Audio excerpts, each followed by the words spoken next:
a quality product of Food Specific. हाँ जी, आपके साथ में हम जुड़ चुके हैं इस प्रोग्राम में ओबेला बचा a quality product from food specific की ओर से। हमारे जितने भी ऑनलाइन व्यूअर्स हैं रेडियो सरगम पर हमारे साथ आप जुड़े हुए हैं। मैं आपके साथी स्नेह चौधरी आपका साथ दे रही हूँ। ब्लैक फ्राइडे में बिलीव करते हो तो आपको ब्लैक फ्राइडे शुभ हो। शुभ हो तो नहीं बोल सकते, वैसे ब्लैक फ्राइडे का कोई खास वो महत्व नहीं होता है, लेकिन हाँ राधे राधे आपको और जुम्मा मुबारक हो हमारे जितने भी इस्लामिक भाई बहन यहाँ पर अभी फिलहाल हमारे साथ है। तो हर रोज आपके लिए 10:30 बजे से लेकर हम एक रेसिपी जो है ये लेकर आते हैं।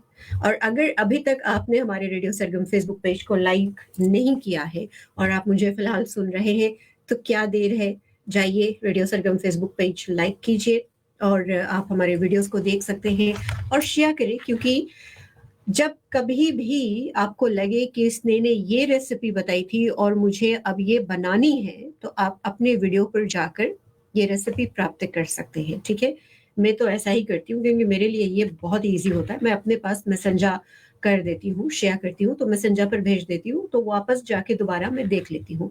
तो खैर मैंने देखो आपसे वादा किया था कि मैं आपको बताऊंगी कि मालपुआ कैसे बनाते हैं।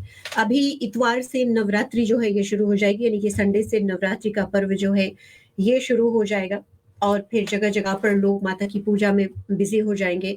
तो 9 दिन के लिए 9 प्रसाद जो है ये माता को चढ़ाया जाता है ना, जैसे चीनी है, घी है, खीर बना के चढ़ाएंगे। तो अलग अलग चीजें जो है ये बनाई जाती हैं, तो मालपुआ भी उसमें से एक है, राइट। तो मालपुआ अगर आप चाहें माता को बनाने से पहले, अगर आपने कभी नहीं बनाई है तो आप पहले से ही बना के इसको वीकेंड में ट्राई कर सकते हैं। ठीक, तो अच्छा खैर मालपुआ बनाने के लिए आपको बहुत मेहनत नहीं करनी है, बहुत ही इजीली ये बन जाता है। इसके लिए चाहिए आपको 1 कप आटा, ठीक है, कोई भी नॉर्मल आटा जिससे आप रोटी बनाते हैं वो आप ले सकते हैं। इसके अलावा आप थोड़ी सी इलायची जो है ये पीस लें। इलायची जो है अगर आप ये पीस लेते, थोड़ा सा सौंफ जो है ये आप ले सकते हैं। सौंफ तो बहुत ही स्वादिष्ट होता है, किसी भी चीज़ में अगर आप डालें तो इसका स्वाद ही बढ़ जाता है ना। साथ ही साथ में बेकिंग सोडा जो है ये आपको लेना है, चुटकी भर बस बेकिंग सोडा ही आपको लेना है।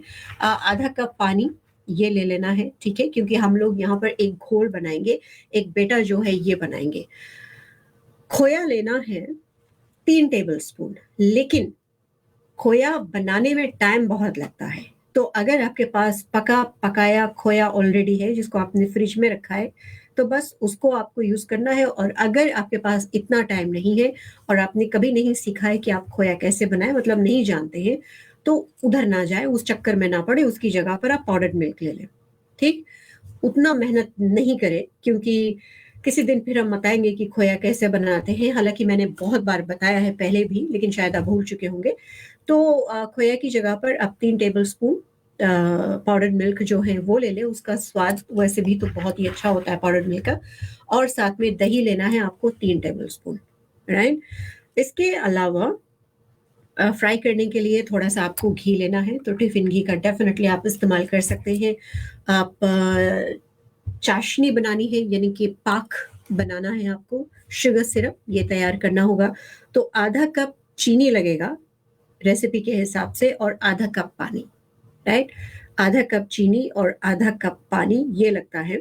और अगर आप अपनी तरफ से उसमें बादाम वगैरह जो है ये मिलाना चाहते हैं तो वो सब आप यूज कर सकते हैं। थोड़ा सा रोज वोटा अगर आप डालना चाहते हैं तो वो भी आप डाल सकते हैं, ठीक है। अच्छा, कैसे पकाना है ये ध्यान से सुनिए, बहुत इजी है। सबसे पहले तो आटा, इलायची पाउडर और सौंफ जो है वो एक में मिलाएं, अच्छी तरह से मिक्स जो है वो करने, यानी कि जितने ड्राई इंग्रेडिएंट्स हैं वो सब मिला दें। बादाम जो आपने काट के रखा वो भी मिला दें, राइट। अच्छा, अब क्या करना है, अब उसमें आपको घी मिलाना है। अगर ना आप वनीला वगैरह डालना चाहते हो तो वो आपकी मर्जी है, तो वनीला एसेंस तो वो आप डाल सकते हो, वो आपकी मर्जी है। लेकिन अब आप इसमें दही जो है वो मिला दें, राइट। दही मिला दे और पाउडर्ड मिल्क तो आपको शुरू में ही डालना था जब ड्राई इंग्रेडिएंट्स हम रखते हैं। अब इसको अच्छे से मिक्स करें, एक्सक्यूज मी, अच्छे से मिक्स करें और इसमें पानी मिलाएं। तो पानी मिलाने के टाइम पर आपको इसका घोल तैयार करना है। घोल आपका बहुत ही बहुत थिक नहीं होना है और बहुत थिन भी नहीं होना है, यानी कि बहुत गाढ़ा घोल नहीं बनाना है और बहुत पतला वोटरी घोल नहीं बनाना है कि ऐसे उठाए जैसे पानी चल रहा है वैसे नहीं, ठीक। तो घोल बनाना है। अब इसको घोल बनाने के बाद में याद रखना है कि घोल जो है इसमें कोई भी लम्स ना हो, ठीक, एकदम स्मूथ हो, चिकनाई वाला हो। अब इसको आप ढक के रख दे आधे घंटे के लिए, आधे घंटे के लिए ढक के रख दे। अब आप चाहें तो आप अपना जो काम वगैरह है वो कर सकते हैं। आधा घंटा होने में जब थोड़ा सा टाइम बचा है तब आप अपनी चाशनी जो है वो चढ़ा दे, यानी कि चीनी पानी जो है वो चूल्हे पर चढ़ा दे, ठीक है। चीनी पानी जब आप चढ़ाएं तो उसमें से एक तार निकलना है, और तार मैंने आपको सिखाया है कि कैसे निकलता है। तो आपको ऐसे करके देखना है, ठीक है, अपनी उंगली में लगा के देखना है। जब आप ऐसी उंगली को दूर करते हैं तो वो खींचेगा और एक तार दोनों उंगलियों के बीच में नजर आता है, वो होता है एक तार की चाशनी, ठीक। चूल्हा ऑफ कर दे। याद रखना है आपको कि अगर आप चाहते हैं कि आपकी चाशनी गर्म रहे तो हांडी में पानी गर्म करके बस जिसमें आपने चाशनी बनाई है वो उस पानी के अंदर रख दे, चूल्हा ऑन नहीं करे, वरना चाशनी पकती रहेगी, 2-3 तार की हो जाएगी, उसमें इश्यूज हो सकते हैं, ठीक। अच्छा, अब आपको क्या करना है, आधा घंटा आपका हो गया है। थोड़ा सा घी जो है वो आप कढ़ाई में डालें, चूल्हा ऑन करें। चूल्हा एकदम धीरे होना चाहिए। मैंने सिखाया है आपको कि कैसे आप जाने कि घी गर्म हो गया। एक दाना चावल का डाल दीजिए, वो तुरंत ही ऊपर आ जाता है, तो इसका मतलब घी गर्म हो गया, ठीक, राइट। अब आप करछूल का इस्तेमाल करके, छोटी प्याली का इस्तेमाल करके गिराएं जो मालपुआ का आपने तैयार किया हुआ है बेटा, यानी कि घोल, घी में गिराएं, ठीक। अगर छोटी सी कढ़ाई है तो बीच में एक ही गिराए, और अगर बड़ी वाली कढ़ाई यूज कर रहे हो या बड़ी हांडी यूज कर रहे हो तो 3 आप छोटे छोटे बना सकते हैं, पूरी के बराबर बना सकते हो, ठीक। तो गिराइए और उसको दोनों तरफ फ्राई कीजिए, राइट। सारे के सारे अगर फ्राई करके तुरंत ही उसको आप नहीं डालेंगे चाशनी में, थोड़ा सा आप उसको टिश्यू पेपर पर रखें, किचन पेपर पर। वो इसलिए हम करते हैं ताकि जो एक्स्ट्रा घी तो नहीं वैसे बहुत सोखता है, लेकिन अगर आप तेल यूज कर रहे हैं घी की जगह पर, लेकिन मैं तो कहूंगी अगर माता के लिए बना रहे हैं तो घी ही इस्तेमाल करें, ठीक है। तो अच्छा से बना के देना कुछ भी अगर, क्योंकि वो तो हमें कितना देती है। तो फिर आपको क्या करना है, उसको चाशनी में गिराना है। तो चाशनी बनाने के लिए आपको बड़ी वाली हंडी थोड़ी यूज करनी होगी, ताकि एक टाइम पर 3-3 आप चाशनी में डाल सको, राइट। तो दोनों तरफ आप उसको कर दो, चाशनी उसके ऊपर पूरी अच्छे से हो जाना चाहिए, उसको निकाल के आप रखो, फिर फ्राई करना है, उसमें डालना है। ऐसे ही सारे के सारे मालपुआ जो है ये आप बना सकते हैं, ठीक है। अगर आप फ्राई नहीं करना चाहते हैं, वैसे तो फ्राई किया जाता है, लेकिन अगर आप फ्राई नहीं करना चाहते हैं तो आप तवे पर भी मालपुआ बना सकते हैं, राइट है।